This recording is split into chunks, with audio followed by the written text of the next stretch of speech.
This is the official post-event press conference for EFC 56, live from Carnival City, Johannesburg. Well, that was one hell of an event to finish off the year. Congratulations to all these athletes. That was something special.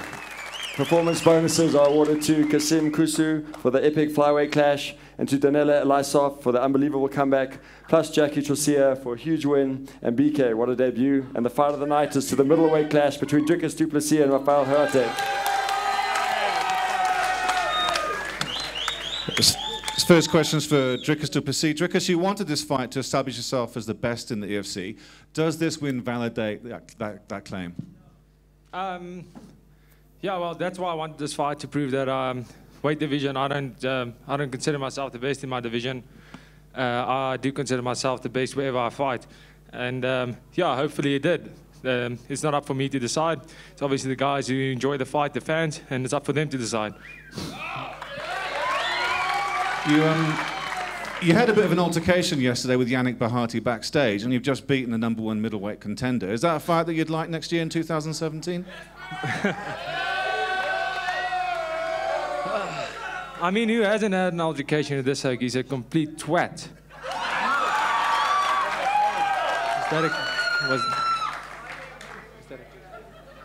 But yeah, I mean, I would love to fight him. I would really like to fight him. But I mean, once again, it's not up for me.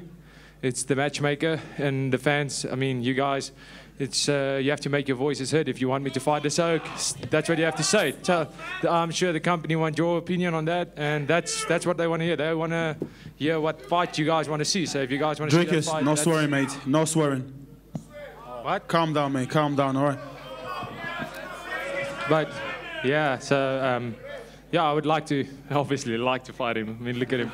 I'd love to fight him also. So hopefully, Caro, Graham, make it happen. Me versus Dricus for my middleweight belt. What? Me and you, let's go. I can't hear you, mate. I can't hear you either, mate. Yeah, so I thought. Jeffrey! Jeffrey's here, Dricus. Watch out, buddy. He's got our back, all right. So I'm just saying. If you know, you know. Jeffrey. Still can't understand the word that you are saying. Jeffrey's here, mate. Next question is for should Yannick. I translate in Afrikaan? Question is for Yannick. Yannick, obviously, the smack talk was there between yourself and David, but you definitely backed it up. We then saw yourself and Norman have a bit of a face-off as well after the fight, and that looks to be the next challenge for you. What do you think of that fight? You've spoken about facing Norman before. Where do you think it's going to go, and are you looking forward to it?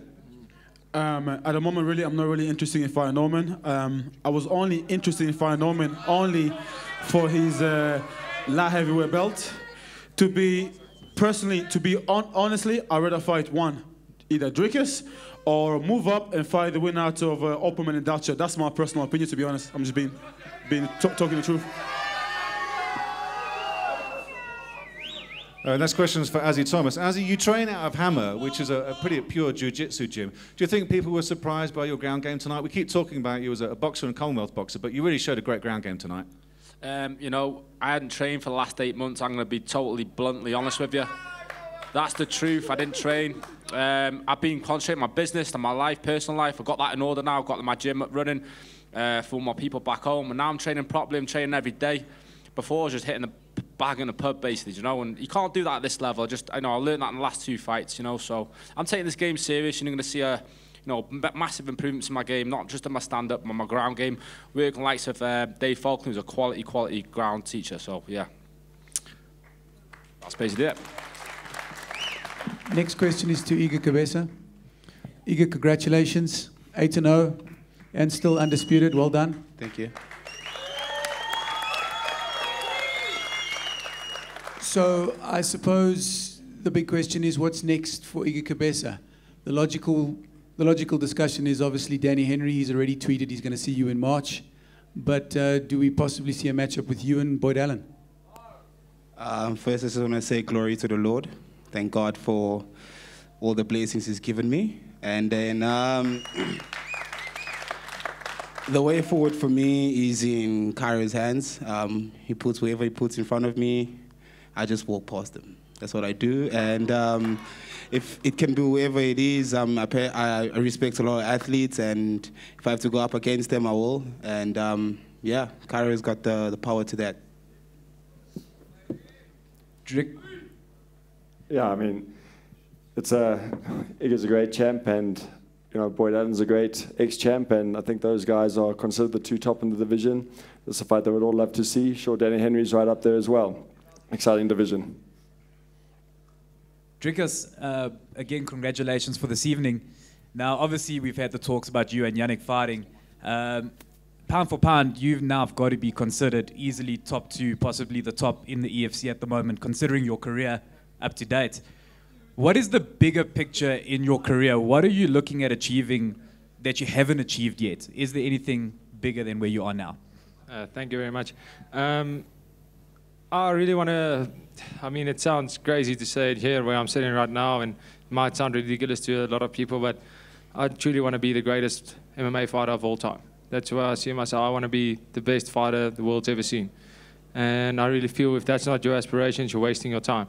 So that's my end goal. Whatever happens on the way there, I don't care. I'll fight anybody at any time, and anybody to give me a stepping stone up into the next level of my career, to boost my career. And fighting a brilliant opponent like Rafael, I mean, he really pushed me tonight, and it was really great to fight a international guy of his caliber. And I really think it put my career into the next level again. And now I can fight guys at that level and go up and up and up from there. You was lucky, mate. If Rafael was in a bit better shape and didn't take the fight to short notice, in my opinion, he would have won the fight easy. Since you just beat the #1 contender middleweight, you might as well fight me for my belt. So if you're up for it, I'm up for it. What do you say?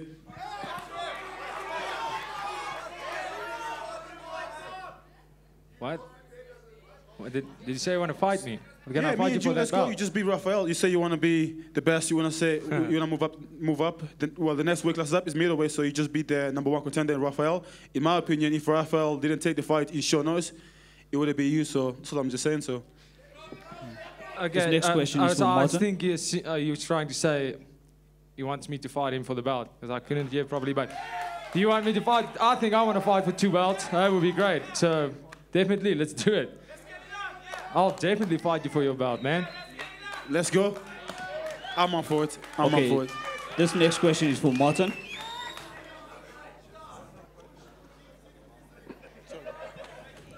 Martin, your last win came at EFC 38. Firstly, it's a 2-part question. Firstly, what's it feel like being back in the win column? And do you think that fighting without the pressure of being in the main event, the title fights, less media obligations, it improved your game tonight?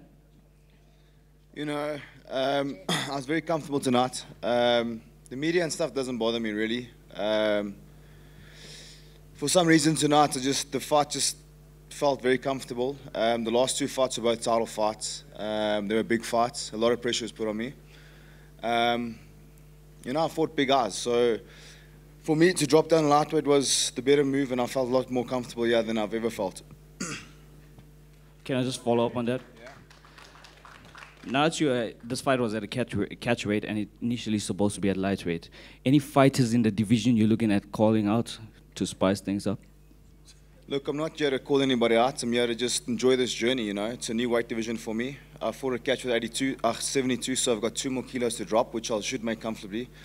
Whoever EFC wants to put in front of me, I'm going to fight. I'm looking to fight early next year. So if it's anybody that wants to fight a lightweight next year early, I'm here. Next question is for David Bursky. Dave, you must have been prepared for the defense of Yannick's Kimura, but his top game was superb. What was your prep like for such a big middleweight like Yannick Bahati? Yeah, look, we obviously train an all-round game in CIT. You know, we train our wrestling, our jits, and boxing and stand-up. You know, we knew Yannick was a big guy. We've seen all his fights. You know, and yeah, man, tonight I think stand-up was good. You know, I think I got a little bit over eager in the stand-up in that second round, man, and did pretty much exactly what he did against JP. He took me down, you know, didn't want to be standing anymore, and yeah, he's heavy on top, and his control's very good, man. I don't think I'm a weak guy, you know, and I was doing pretty much everything I could to try and get him off me. And yeah, man, on the night he was the better fighter. Hats off to him, and it's just the way the MMA game goes there. Next question is for Cara. Cara, we saw a great fight between Danella and Irene in the strawweight division. Is that a division that EFC is going to be opening up? Yeah, 100%. That was the first fight that we put on. We've got a whole lot of talent that's been applying for that division. And that, well, yeah, you're going to see a lot more strawweight fights coming in 2017. Cara, just another question for you. EFC's come out with a lot of exciting news. Obviously, Michiel Opperman to light heavy, Norman to fight Yannick. There's a whole lot of things going on. And obviously, the main talk that's happened this evening is about who is Yannick Bahadi fighting. He's faced off with Chef, and now he wants to fight Michiel or Dalcha or Drickers. What are your initial thoughts on what is going to happen in that middleweight and light heavyweight divisions? The initial thoughts are for Chef to fight Yannick. That's a fight we're planned for. It's a fight we want to put on. But sure, we'll sit down with Drickers and let's work out the best way forward. Next question is to Wesley. Wes? Good day. Wes, hard luck on the performance tonight. I think in terms of taking on the fight, as he came with off the loss with Boyd, what was your strategy going into this fight? Well, disappointing performance indeed. Didn't want to get choked out. That's just how it goes. We wanted to keep it standing, and the moment he threw the shot and he slipped it and I took him down, I thought I could control it, but he's quite a big featherweight, and he outmuscled me a bit on the ground. Big up to him. He came, he performed, he got the victory. In the story. This next question is for Kaleka. Yes.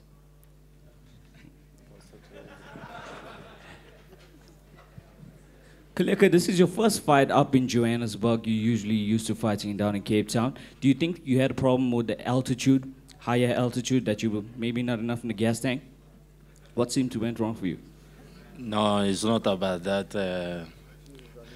And this fight, I fought into someone who got more experience. It made me also to have to learn something, and to make me also more stronger. That's good for me. I say I learned something. I really learned something in this fight. Cara, surely the next fight for Drickers to play is to fight Henry Felipe, is it not? Yeah, I mean, certainly that's the fight we wanted to put on tonight. It's, let's see how Henry's hand is. At least we've got a big break coming up until March next year, so there should be plenty of time. He should be fit and healthy. And sure, that'll be one hell of a fight. Cara, another question for you. Just around Shana. The fight was supposed to happen at 58 kilos. That's where it was announced. Then went to a 60-kilo catchweight fight. Where does that put Shana? Is she still fighting as a flyweight? What's happening in that division, and what's happening with Shana? I don't have an answer for that. I'm not sure. Obviously, got to sit with her, see where she's. If she can make the weight, she can make the weight. If she can't, then obviously she's got to change divisions. Rafael, hard luck this evening. It was an epic show. I think just about every South African was on the edge of their seats in that first round, thinking it was over. But now that you've lost this fight, and there's such big things happening between the middleweight and welterweight divisions, you did say at the media you'd be happy to fight welterweight or middleweight for any title. What are your thoughts now on both divisions and competing for a title? First of all, sorry for my English. I'm still learning. Maybe I've lost my fight, but I think I have win a heart of fans in South Africa.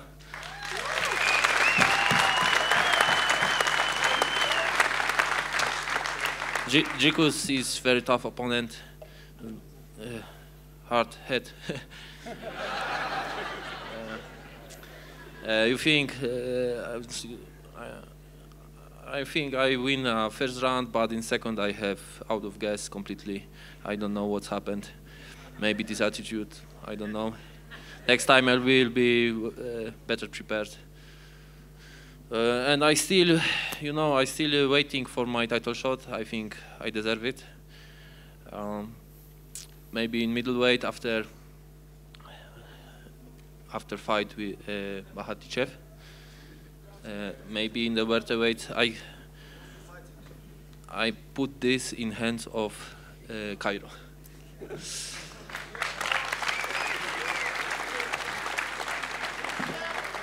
Final question to Cairo. Cairo, absolutely awesome year at EFC, some fantastic fights. Can you give us quickly your fight of the year and give us a quick what can we look forward to 2017? Gee, my fight of the year, there were a lot of them. I'm actually not even sure what that would be. We'll definitely be sitting in the office this week and having a look at everything. We're cutting together some episodes, some best of episodes, which we'll be putting out. But we've got some huge news coming in the next week or two. Some big stuff for 2017. You'll see events are going to be moving back to Saturdays for 2017, which is exciting. We're going to be doing some new venues. And yeah, there's going to be a lot of news coming out that you fans are going to love. That's it for 2016. And we'll see you all next year on Saturday, the 4th of March for Dulce Opperman. Good night.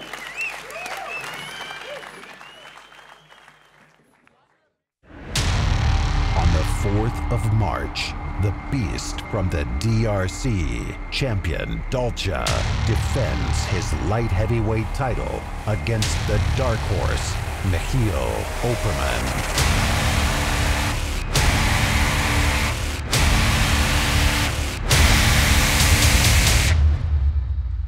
EFC 57, 4 March, Carnival City. Tickets and broadcast information at efcworldwide.com.